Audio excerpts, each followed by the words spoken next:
Welcome to this first episode of Thriving Under Fire, Managing Emotions at Work. I'm John Fazandia and I'm incredibly excited to have you join me for our very first episode. Today I'm tackling a topic close to home for many business owners, team leaders and managers. Can you build a team to manage difficult customer moments? Now, handling challenging customer interactions can be stressful and emotionally draining, and it doesn't have to be this way. You've probably been there, facing a furious customer, feeling your heart race, and struggling to keep your cool. It's a common scenario in the workplace, and it can make or break not just the customer experience, but also the morale and efficiency of your entire team.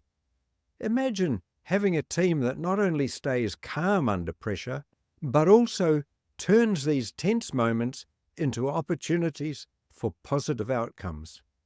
In this episode, you'll get the secrets to building an emotionally intelligent team that can easily navigate these difficult moments. With over 25 years of experience training frontline workers and those behind the scenes, I've seen firsthand what works and what doesn't. You'll learn practical, actionable steps to enhance your team's emotional intelligence, handle customer emotions effectively, and ensure that your business thrives even under fire. If you skip this episode, you risk missing out on essential techniques that could transform your team's performance. You'll miss the opportunity to prevent conflicts, reduce stress, and improve customer satisfaction. So don't let your competitors get ahead while you struggle with the same old challenges. This episode is your chance to gain a competitive edge by mastering the art of managing difficult customer moments. And here's an extra reason to stick around. At the end of the episode, I'll be sharing our bonus tip of the week, a powerful technique that will help you stay calm and effectively coach your team during high-stress situations.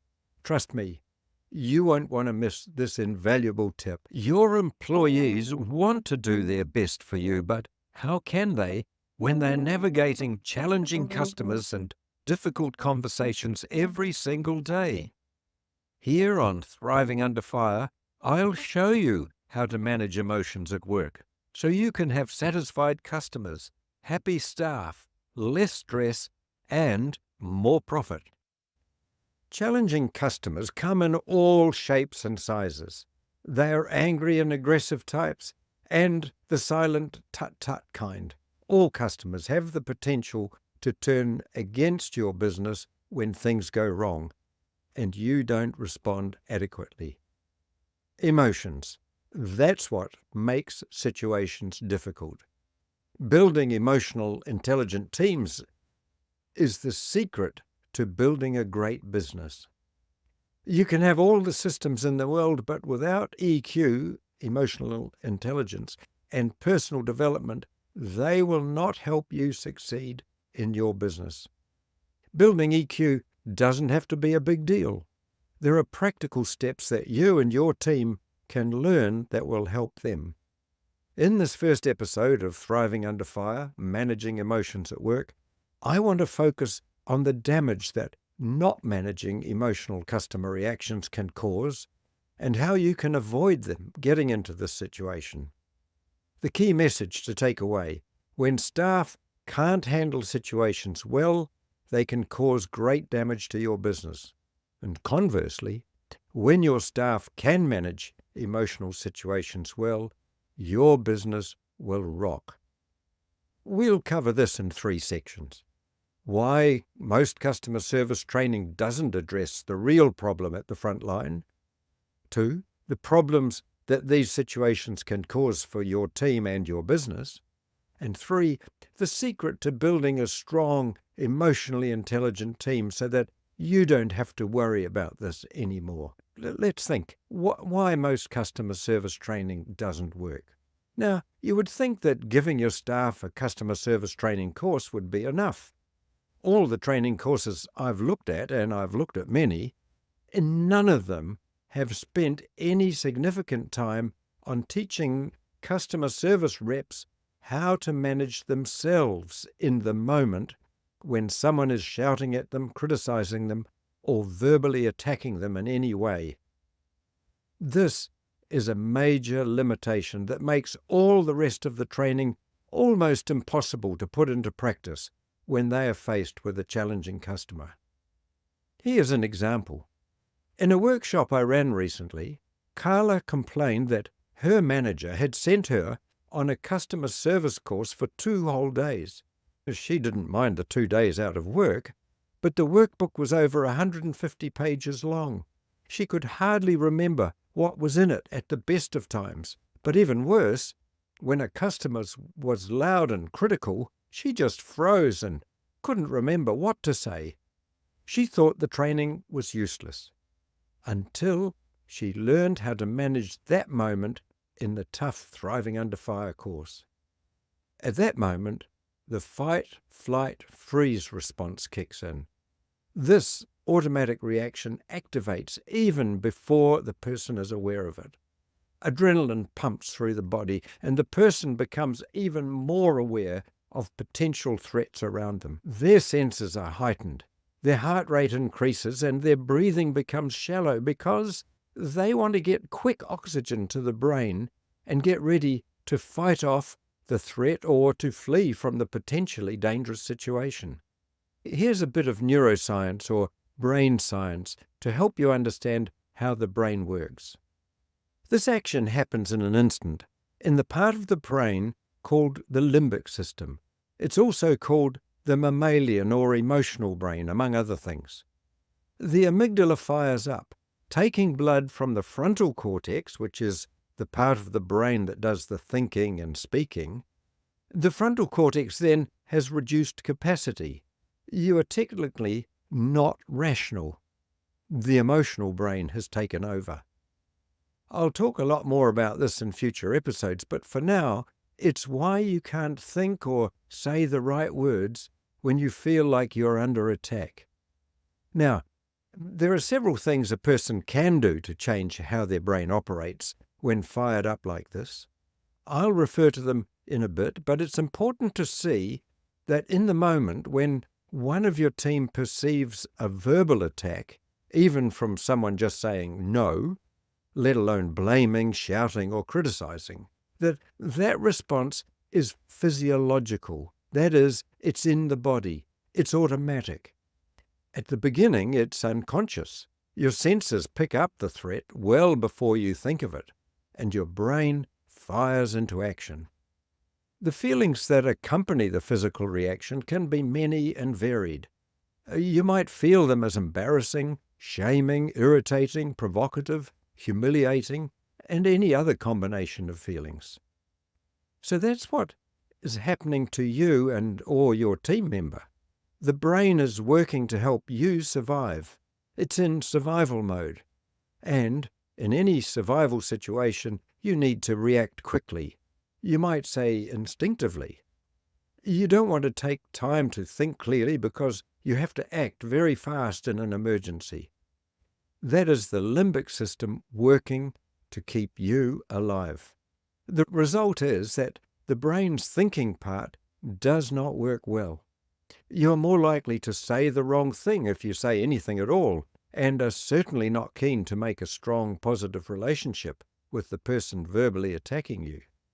Is it any wonder that you get it wrong, say the wrong thing, give the wrong impression, and struggle to de-escalate the situation, let alone to give good, genuine service?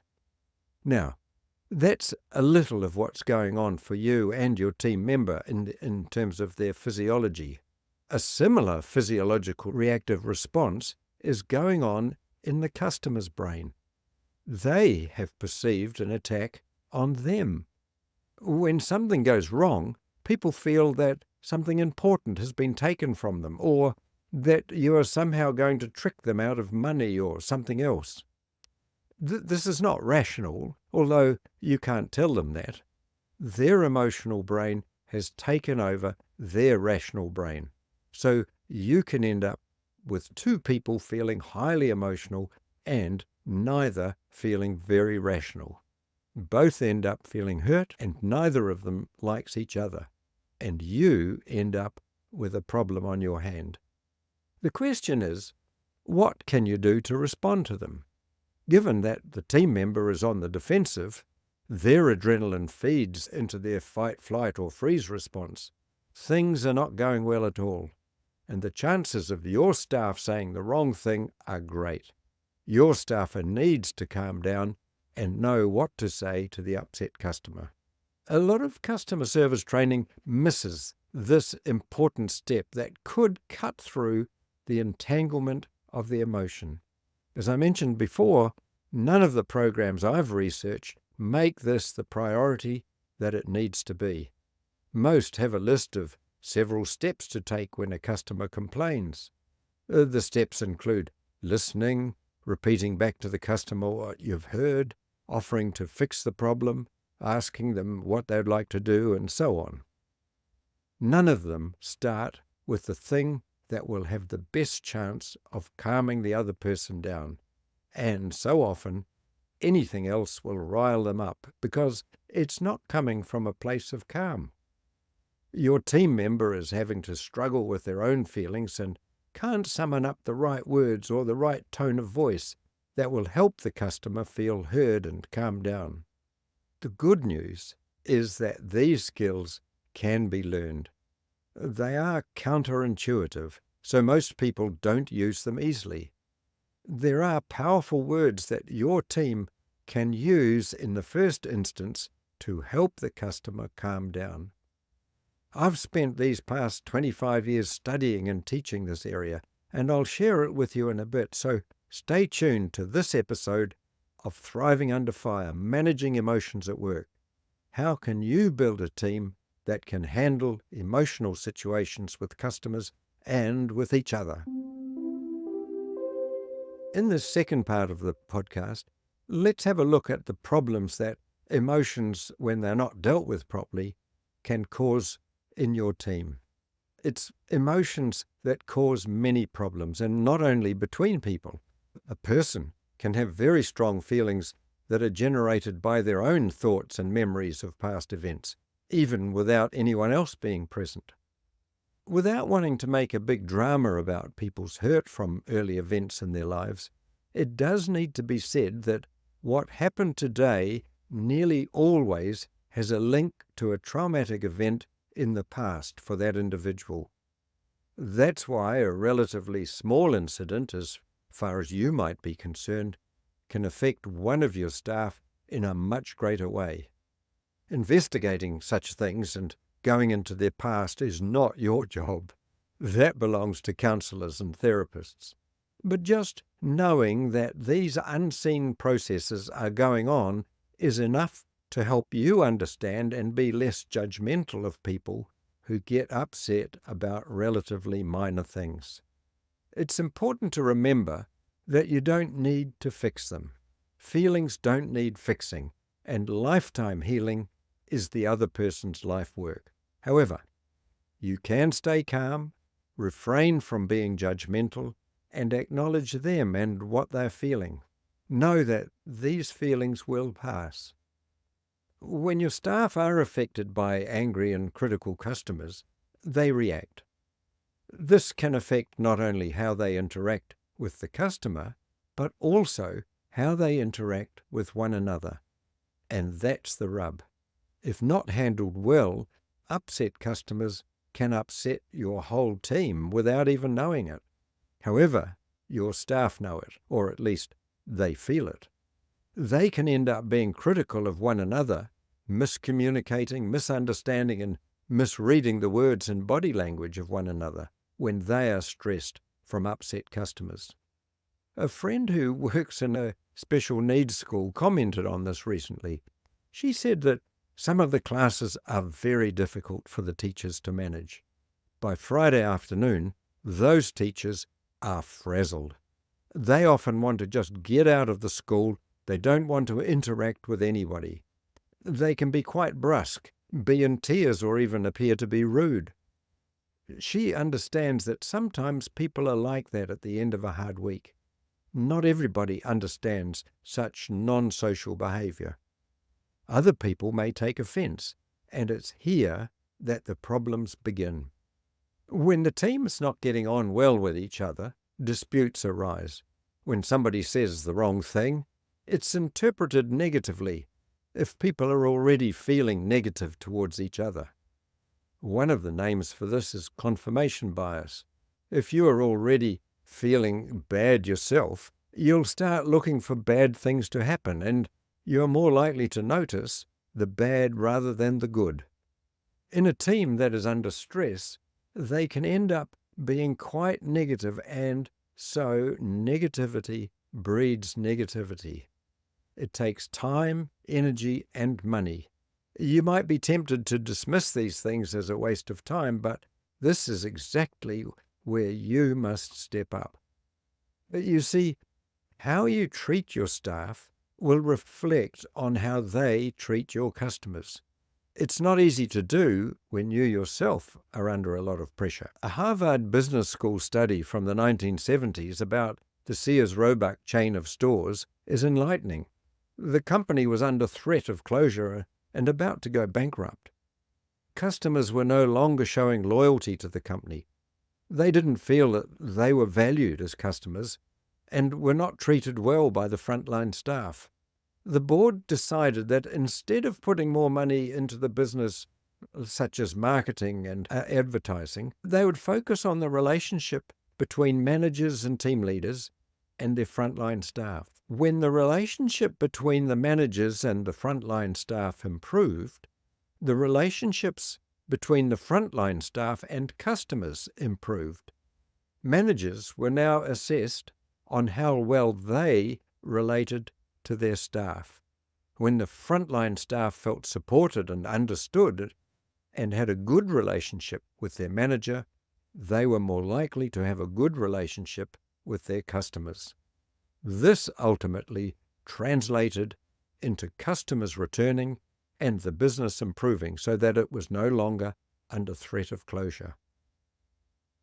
In part 3 of this podcast, let's see what we can do about it when your team is faced with upset, angry, emotional customers and it's affecting them. You are listening to Thriving Under Fire, Managing Emotions at Work. How can you build a team that can handle emotional situations with customers and with each other? In the third part of our podcast, let's explore some of the things you can do about situations where customers are upset and your staff find it difficult to manage them. The first one is that you could offer training courses. You could send them away for the day to attend a customer service course. If your team member has a total lack of interpersonal skills, then this could be an option. Not everybody grew up being socialized in a way that equipped them to deal with people, especially when those people were angry and upset. However, this usually means that you have someone out of the workplace for a whole day. It can be expensive with training fees and travel costs. Plus, when they return to work, it can be hard for them to implement their new learning, especially if no one else in the workplace has been to the course and knows the language and concepts that they've been learning about. Now, you could give your team individual coaching. Giving individual coaching can be a great way to pass on your experience, especially if you've been successful in managing highly tense situations yourself. Not everyone has the opportunity to learn these skills and to be able to pass them on. A couple of things to be aware of. You need to be patient with your staff. Often, these are skills that you've learned over many years by trial and error, and you really want them to get it. What they need to do is very clear to you, but this kind of learning takes trial and error by the person themselves. What you can do is encourage them to keep open and acknowledge the feelings that they have without judgment or criticism. When you're coaching, you want to avoid giving a lecture. Even if they pay attention, this doesn't usually help anyone. Sharing your stories can help sometimes, but You wouldn't want to do that in a way that dominates the conversation. Maybe one short tip at a time would be enough for the person to take in. They must still implement the new behavior, which takes trial and error and more time. Effective coaching invites the other person to reflect on what they did. Let them see if they can identify the actions that helped in these challenging situations and those that didn't. Ask them what they've worked out for themselves. If they can't think of anything, you might suggest something like, "I wonder if you tried this or that, would it make any difference? What do you think?" Now, one further bear trap that you would want to avoid is assuming that your team member lacks the motivation to change. This is a common accusation that team leaders and managers make. And it's understandable because team members' behavior often gives the impression that they lack motivation. However, it's much more likely that the person lacks the skill to deal with their feelings and the highly emotional situations that they encounter with an upset customer. Everybody has to learn these skills at some point in their life. More often than not, when people gain skills, their motivation increases out of sight. Now, in a minute, I'll share with you the best strategy for how you can manage that moment when you're in front of an upset customer or a staffer, or even someone in your own family, and you're in the fight, flight, freeze mode. So far, you've heard about a lot of traditional customer service training that misses an important part of the process of responding well to the person who's upset. That is, what happens to you when you are being verbally challenged by the other person, whether that person is a customer, fellow worker, your boss, or someone in the family back home. Your brain activates to defend you against this perceived threat, even before you know it. This makes responding rationally very difficult. Now, the same is happening for your staff member in a conflict situation, and it's happening for the customer as well. Now, when these moments aren't handled well, the result is increased stress and tension for everyone. Customers are less likely to care for your company, even if you are the only show in town and they have to come to you. I work for many municipal authorities where this is the case. You've heard a few things that you can take to help your team learn how to manage these challenging situations.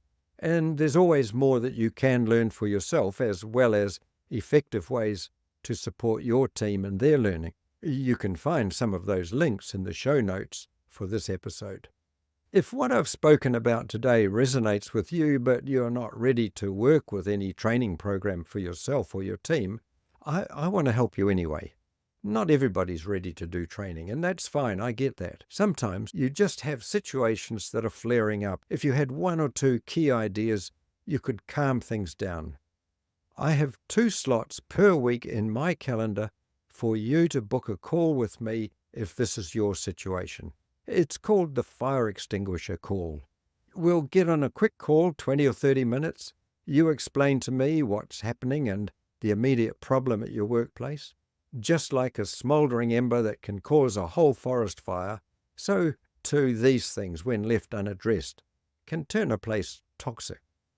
So let's see if we can quickly give a couple of actions so that you can detoxify your workplace, dampen down the hot spots, extinguish that little smouldering ember. Now, I'm not going to sell you anything on that course. I obviously can't do this for everybody, but I've set aside 2 slots per week to get on a quick call and help people. It's not a sales call, it's a fire extinguisher call. So, if you want one, go to the Calendly link in the show notes. As I said, I can't do it for everybody, but if you'd like to grab the opportunity, go to that link, and I'll be happy to help you dampen the flames of tense workplaces. Let me help you take the first step. There's no obligation. This is totally free. It's part of me helping you. It's what I do. If I walked past a smouldering ember in someone's front yard, I'd stop and put it out. And that brings us to the conclusion of this podcast episode, Thriving Under Fire, Managing Emotions at Work. So, my top show tip for this episode relates to how you can calm yourself down when you are all worked up, either by a difficult customer or by watching your staff mess up a critical moment with a customer. If they had even just a few more skills, they could have handled that better, you think. Anyway, when you're worked up, this is the tip. What you need to do is to take a bath. B-A-T-H stands for the following. B is for breathe. Breathe deeply from the belly. This gives your brain more oxygen and helps you calm down. A is for acknowledge. Acknowledge what you are feeling. You name your feelings to yourself and you own them. They are yours. No one else makes you feel this way. These feelings belong to you. It's your response to whatever someone else has done. They might have done the wrong thing, but it's your response. And T is for think. Think how you might answer this question. I wonder what else is going on for this person that is getting them to behave this way. It takes the pressure off you. This is not all about you. There's a lot that's happening for them right now. And H is for hit. Hit the reset button. Feelings come and go, and this moment does not need to affect your next moment with a different customer. So, B-A-T-H. Breathe, acknowledge your own emotion, think of the answer to this question, and hit the reset button. Take a bath to help yourself calm down. Thank you for tuning in to the end. Keep your eye out for more episodes of Thriving Under Fire, Managing Emotions at Work, on your favorite podcast platform. I'm your host, John Fazandia, and goodbye for now.